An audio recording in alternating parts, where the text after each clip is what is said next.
Radhe Radhe friends, welcome to my YouTube channel best knowledge. First of all please don't forget to like and comment my video. So आज हम पढ़ेंगे BSc six semester का maths का chapter number 5 Cauchy's theorem and fundamental theorem of algebra. ठीक है, ये इसका lecture number first है। इसके अगर आपको प्रीवियस के चैप्टर्स के लेक्चर्स देखने हैं तो डिस्क्रिप्शन में बनी बनाई प्लेलिस्ट का लिंक है, वहाँ से जाकर इसके प्रीवियस के लेक्चर्स देख सकते हैं। साथ ही साथ मैं आपको इन्फॉर्म कर देती हूँ, बीएससी सिक्स सेमेस्टर में मैथ्स की 3 बुक हैं, जिसमें से एक बुक है कॉम्प्लेक्स एनालिसिस। इसके ये लेक्चर्स हैं, कॉम्प्लेक्स एनालिसिस का ये चैप्टर नंबर 5 है। और इसकी जो अदर 2 बुक्स हैं, एक बुक का नेम है न्यूमेरिकल एनालिसिस और दूसरी बुक का नाम है ऑपरेशन रिसर्च। वो मेरे चैनल पर उसके लेक्चर्स अवेलेबल हैं, आप वो भी देख सकते हैं। डिस्क्रिप्शन में उसकी भी प्लेलिस्ट का लिंक है। साथ ही साथ आज हम डिस्कस करने जा रहे हैं Cauchy's theorem and fundamental theorem of algebra.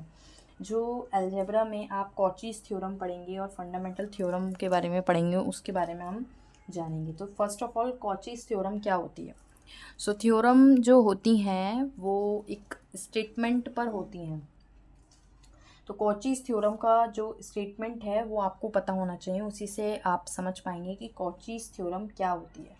फिर हम बात करेंगे कॉचीज के फॉर्मूले की। तो फर्स्ट ऑफ ऑल हम कॉचीज थ्योरम जानते हैं कि कॉचीज थ्योरम क्या होती है। सो मैं यहाँ पर लिख देती हूँ कि कॉचीज थ्योरम क्या होती है, फिर मैं आपको एक्सप्लेन करूँगी अच्छे से। ठीक है, कि कॉचीज थ्योरम क्या होती है। सो देखिएगा फ्रेंड्स, मैंने यहाँ पर कॉचीज थ्योरम का स्टेटमेंट नोट किया है। ये पूरा उसका स्टेटमेंट है। If F Z is analytic function of Z, कि एफ जेड कोई फंक्शन है जो कि एनालिटिक है जेड का। किस फंक्शन का? जेड का। ठीक है, किस वेरिएबल का? जेड का। देखिए एनालिटिक फंक्शन क्या होता है, ये मैं इसका सेकंड चैप्टर था इसी बुक का, पूरा उस पर एनालिटिक फंक्शन के बेसिस पर ही था। एनालिटिक फंक्शन नाम का चैप्टर था, उसमें मैंने डेफिनेशन भी बताई है एनालिटिक फंक्शंस की और उससे रिलेटेड क्वेश्चंस भी कराए। तो मैंने उसमें पूरे से अच्छे से डिस्क्रिप्शन कराया कि डिस्क्राइब कराया है कि एनालिटिक फंक्शन क्या होता है। तो यहाँ पर यही बात हो रही है कि अगर कोई फंक्शन एनालिटिक फंक्शन है and if f dash is continuous at each point within and on a close contour C, तो ये कह रहे हैं कि कोई फंक्शन एनालिटिक है और उसका डिफ्रेंसिएशन, उसका डेरिवेटिव, ये देखा है एफ डैश का मतलब होता है उसका डेरिवेटिव, इज कॉन्टिन्यूस। कैसा है? कॉन्टिन्यूस है एट ईच पॉइंट। कैसे? ईच पॉइंट पर ऑन अ क्लोज्ड कंट्रोल, कोई क्लोज्ड कर्व है, कोई क्लोज्ड कंट्रोल का मतलब होता है क्लोज्ड एरिया। ठीक है, इस तरह से आप मान सकते हैं। क्लोज्ड कंट्रोल का मतलब है क्लोज्ड एरिया पर उसके सारे पॉइंट्स पर कोई फंक्शन है जो कि एनालिटिक है, उसका डेरिवेटिव भी कैसा हो? डेरिवेटिव कैसा हो? कॉन्टिन्यूस हो। तो वो फंक्शन आपका कॉचीज थ्योरम को सेटिस्फाई करेगा और उसके लिए आपको ये कंडीशन लेकर चलनी है, integration F Z D Z is equal to 0। ये था इसका स्टेटमेंट। जब आप इससे रिलेटेड क्वेश्चंस करेंगे ना तो आपको और अच्छे से समझ में आएगा। अच्छा देखिए, ये तो थी कॉचीज थ्योरम का स्टेटमेंट। जैसा कि मैंने अभी आपको बताया कि हम इसमें क्या पढ़ेंगे, फॉर्मूला भी पढ़ेंगे। तो यहाँ पर हम कॉचीज इंटीग्रल फॉर्मूला पढ़ते हैं। इंटीग्रेशन का साइन लगता है इसलिए हम इसको इंटीग्रल फॉर्मूला बोलते हैं। ठीक है, तो कॉचीज इंटीग्रल फॉर्मूला क्या होता है ये हम पढ़ेंगे।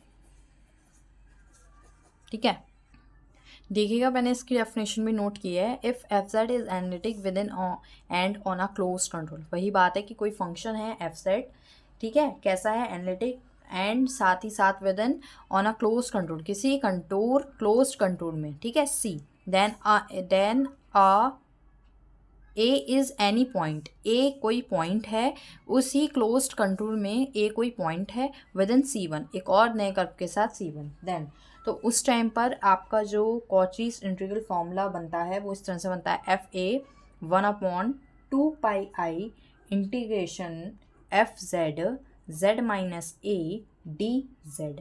ये आपका फॉर्मूला बनेगा और सारे के सारे क्वेश्चंस में ये वाला फॉर्मूला यूज़ होगा। तो इसको अच्छे से समझ लें और याद कर लें। जो ए यहाँ पर है वो उस क्लोज्ड कंटूर में कोई पॉइंट है ए, तो उस पॉइंट पर आपको फंक्शन निकालना है। हर बार आपको पॉइंट गिवन होगा क्वेश्चन में, तो आपको उस पॉइंट पर वो फंक्शन फाइंड करना होगा एफ ए। ठीक है, और जो गिवन फंक्शन है वो यहाँ लिखेंगे, उस पॉइंट में से उसको माइनस करेंगे, 1/2 लिखेंगे, इंटीग्रेशन करेंगे। जब क्वेश्चन करेंगे और क्लियर होगा। इसी का एक सेम टू सेम कह सकते हैं ट्विन फॉर्मूला होता है। वो क्या होता है? उसको हम बोलते हैं extension of Cauchy's integral formula. ठीक है, मतलब दो कर्व के लिए जब बात होती है तब उस फॉर्मूले का यूज़ होता है। सो आप यहाँ पर लिख लीजिए extension of Cauchy's integral formula. ठीक है, जैसा मैंने बताया दो कर्व के लिए जब बात होगी तो इस फॉर्मूले का यूज़ होगा। इस फॉर्मूले का यूज़ थोड़ा कम होता है बट फिर भी आपको पता होना चाहिए, तो मैं आपको बता देती हूँ। Extension of Cauchy's integral formula क्या होता है, देखिए ध्यान से। बिल्कुल पॉइंट तो आप वही लेंगे जो आपको पॉइंट गिवन होगा, एफ ए। इसको इस तरह से लिखेंगे 1/2 पाई कर्व मतलब पहला वाला curve f Z D z z minus a minus 1/2 pi integration दूसरा वाला कर्व जिसको हमने सी डैश से डिनोट किया है। ठीक है, फर्स्ट कर्व और सेकंड कर्व का अलग अलग सेपरेटली हम इंटीग्रेशन फाइंड करेंगे। ठीक है, फॉर्मूला सेम है, बस यहाँ पर पहले कर्व के लिए बात होगी, यहाँ पर दूसरे कर्व के लिए, सी के लिए और सी डैश के लिए मम्मी। ठीक है, तो इस तरह से हमने extension of Cauchy's integral formula भी सीखा। और इसमें बहुत सारे फॉर्मूले हैं जो बहुत ज़्यादा इंपॉर्टेंट है। पता है ये वाला जो चैप्टर है ना, इस पर आप इम्पॉर्टेंट लिख लीजिएगा। ये वाला चैप्टर बहुत ही ज़्यादा इंपॉर्टेंट होता है एग्ज़ाम के बेसिस से। एग्ज़ाम में इसके क्वेश्चंस आ जाते हैं, काफ़ी सारी चीज़ें हैं इसमें। देखिए अब मैंने आपको बताया ना, जैसे हम एनालिटिक फंक्शंस पढ़ते हैं तो आप यहाँ पर एक चीज़ और पढ़ेंगे, डेरिवेटिव ऑफ एनालिटिक फंक्शन। क्या पढ़ेंगे? Derivative of analytic functions, derivative of analytic function. अब ये क्या होता है, तो नॉर्मल सी बात है कि जो आपके एनालिटिक फंक्शंस हैं उनका आप यहाँ पर डिफरेंशिएशन, उनका आप यहाँ पर डेरिवेटिव समझेंगे और सीखेंगे। तो उसकी लैंग्वेज में लिख देती हूँ तो और अच्छे से समझ में आ जाता है। लैंग्वेज से ये होता है, थोड़ा सा प्रॉपर डेफिनेशन मिल जाती है बच्चे को, तो मैं वो बताती हूँ फिर आपको एक्सप्लेन कर दूँगी लिखने के। अब देखिए फ्रेंड्स, मैंने यहाँ पर ये क्वेश्चन एक डेफिनेशन नोट की है, इसको पढ़ते हैं। If a function F Z, कोई फंक्शन है एफ जेड इज़ एनालिटिक, वो कैसा है? एनालिटिक है। इन अ रीजन डी, कोई हम रीजन का मतलब होता है एरिया। ठीक है, कोई भी हमने एक एरिया कंसिडर कर लिया जिसको हमने बोल दिया, उस एरिया को नेम दे दिया कि वो डी है और वहाँ पर कोई फंक्शन है जो कि एग्जिस्ट करता है और एनालिटिक है। Then it's derivative at any point z बराबर a of d is also analytic. जैसा ऊपर बताया था कि उसका डेरिवेटिव कॉन्टिन्यूस होगा, यहाँ पर बोला है कि उसका जो फंक्शन का जो डेरिवेटिव होगा उसके जो हमारा रीजन है उसके किसी भी पॉइंट पर, एट एनी पॉइंट, वो कैसा होगा? Also analytic. वो फंक्शन का जो डेरिवेटिव है वो भी आपका कैसा होगा? एनालिटिक होगा।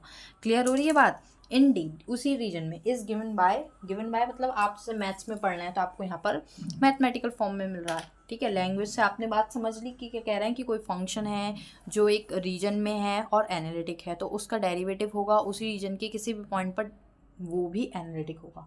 सो अगर हम इसको मैथमेटिकल फॉर्म में पढ़ते हैं तो इसका जो फॉर्मूला बनकर आएगा वो देखिए, फंक्शन एफ ए होता है तो उसका डेरिवेटिव एफ डैश ए, तो उसका फॉर्मूला होता है f dash a is equal to 1/2 pi i integration में f z over z minus a का होल स्क्वायर डी जेड। ठीक है, आपको ये ध्यान रखना है। यहाँ पर देखिए अगर पावर 1 है तो यहाँ पर उससे एक बढ़कर आएगी 2 आएगी। अगर यहाँ पर 2 होती पावर तो यहाँ कितनी आती? 3 आती। 3 होती यहाँ पावर 4, एक बढ़कर यहाँ पर आएगी हमेशा। तो आप मतलब ये भी सीख लीजिए कि higher order derivative of analytic function क्या होगा। सो आपने यहाँ पर ये एक एग्जाम्पल से इस फॉर्मूले को समझा है। ठीक है, एक और समझते हैं साथ ही साथ में, वो मैं इधर बता देती हूँ नेक्स्ट पेपर पे। उसको हम लिखेंगे हायर ऑर्डर डेरिवेटिव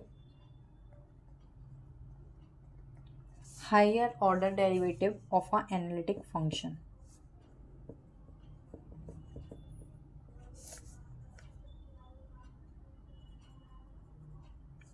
ठीक है, आपने यहाँ पर अभी जो डेरिवेटिव फंक्शन पढ़ा of analytic function, derivative of analytic function पढ़ा, वहाँ पर आपने 1 पावर का पढ़ा। अब हम यहाँ पर हायर ऑर्डर का पढ़ेंगे, मतलब हाईएस्ट पावर का पढ़ेंगे। तो अब यहाँ पर ऐसा कर सकते हैं आप कि n पावर का ले लें, f n a is equal to, same चीज़ बनेगी 1/2 pi i integration F z यहाँ पर बस क्या लग जाएगा, n का फैक्टोरियल लग जाएगा। यहाँ पर 1 था तो 1 आया, यहाँ पर n है तो n का फैक्टोरियल, 1 का फैक्टोरियल 1 ही होता है, 1 का फैक्टोरियल 1।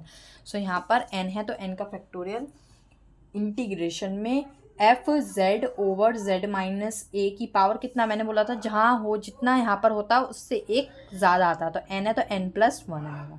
ठीक है, यहाँ पर n है तो यहाँ कितना आएगा, n+1। ठीक है, तो इस तरह से आप किसी भी एनालिटिक फंक्शन का डेरिवेटिव का अगर आपको क्वेश्चन आता है तो आपको इस तरह से करना है। ठीक है, एक और इसमें थ्योरम है, जैसे इसमें ना इस चैप्टर में 2-3 थ्योरम इंपॉर्टेंट है, कॉचीज थ्योरम, फंडामेंटल थ्योरम और मोरेस थ्योरम, और एक दो और है। ठीक है, तो मोरेस थ्योरम की हम बात कर लेते हैं यहाँ पर, बिकॉज ये भी काफ़ी ज़्यादा इंपॉर्टेंट है और इससे रिलेटेड क्वेश्चन आ जाते हैं। ठीक है, मोरेस थ्योरम। ठीक है, मोरेस थ्योरम जो होती है इसकी पता है सबसे स्पेसिफिक बात क्या है कि ये कॉचीज थ्योरम का कन्वर्जन होती है। तो कन्वर्स ऑफ कॉचीज थ्योरम, इस तरह से इसको ब्रैकेट में कभी कभी लिख देते हैं, तो मैं भी यहाँ पर लिख देती हूँ जिससे आपको कन्फ्यूज, मतलब मोरिस थ्योरम जो होती है वो कॉचीज थ्योरम की ऑपोजिट होती है, मतलब उल्टी होती है। देखिए कैसे, जब मैं आपको डेफिनेशन बताऊंगी ना तब आपको समझ में आएगा। अभी आप साइड में लिख लेना कन्वर्स ऑफ कॉचीज थ्योरम। ठीक है, कॉचीज थ्योरम की कन्वर्स होती है। देखिए कैसे, जब मैं आपको डेफिनेशन बताऊंगी बिल्कुल क्लियर हो जाएगा, कोई डाउट नहीं रहेगा। तो देखिए मैं यहाँ पर डेफिनेशन नोट करती हूँ। सो देखिएगा फ्रेंड्स, मैंने यहाँ मोरिस थ्योरम का स्टेटमेंट भी नोट किया है, एक सेकेंड। ठीक है, सो मैंने यहाँ लिखा है if F is continuous function is a simply connected region in D. मतलब कोई रीजन है डी, वहाँ पर कोई फंक्शन है वो कैसा है, कॉन्टिन्यूस है, then F Z is analytic in D. तो आपका फंक्शन कैसा होगा, वो एनालिटिक होगा अगर वो इस कंडीशन को सेटिस्फाई करता होगा, integration F Z D Z is equal to 0। यहाँ पर भी यही थी, मतलब देखा आपने कॉचीज थ्योरम में कह रहे हैं अगर फंक्शन एनालिटिक है किसी क्लोज्ड कंटूर में तो उसका जो डेरिवेटिव है वो कैसा होगा, उसका डेरिवेटिव कॉन्टिन्यूस होगा। सेम यहाँ पर उल्टा बोल दिया कि अगर कॉन्टिन्यूस है तो वो एनालिटिक होगा। इसमें बोला था एनालिटिक है तो कॉन्टिन्यूस होगा, इसमें बोला अगर वो फंक्शन कॉन्टिन्यूस है तो वो फंक्शन कैसा होगा, एनालिटिक होगा। तो ये डाउट आपको नहीं रहना चाहिए कि क्या है। तो Morris theorem converse of Cauchy's theorem कहते हैं मोरिस थ्योरम को। ठीक है, क्लियर हुआ। तो ये एक बात थी जो बताने की थी और इम्पोर्टेंट थी, काफ़ी नॉलेज की बात थी जो बच्चे कंफ्यूज हो जाते हैं, पता होनी चाहिए। एक इसमें मैंने आपको बताया फंडामेंटल थ्योरम जो होती है वो इम्पॉर्टेंट होती है, बट फंडामेंटल थ्योरम के क्वेश्चंस नहीं आते, क्वेश्चंस कॉचीज थ्योरम के ही आते हैं सिर्फ और सिर्फ। फंडामेंटल थ्योरम आ सकती है, उसका पूरा प्रूफ है पूरा थ्योरम के साथ, तो अगर आप लोग बोलेंगे मेरे को कमेंट बॉक्स में बता देना तो मैं करा दूँगी, क्योंकि वो काफ़ी हार्ड रहती है। तो अगर आप लोग बोलेंगे तो करा देंगे, वरना बच्चे को पढ़ाने के बाद भी वो स्किप करके ही जाता है, एग्ज़ाम में करके नहीं जाता, बिकॉज वो हार्ड होती है, 1.5 से 2 पेज की होती है, बच्चा करके नहीं जाता। ठीक है, सो मैं उस पर फोकस नहीं करूँगी, मैं डायरेक्ट क्वेश्चंस की बात करूँगी।